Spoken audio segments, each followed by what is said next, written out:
si Kelsey. Si Kelsey may na.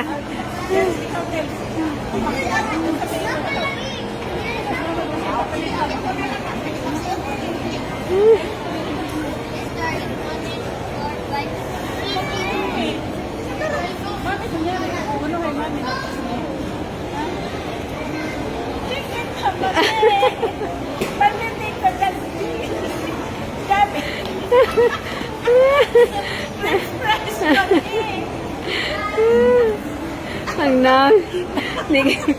naibong.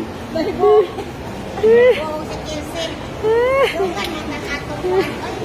Lugan na nag-atuan. Lugan na kuwan. Sa level, mami.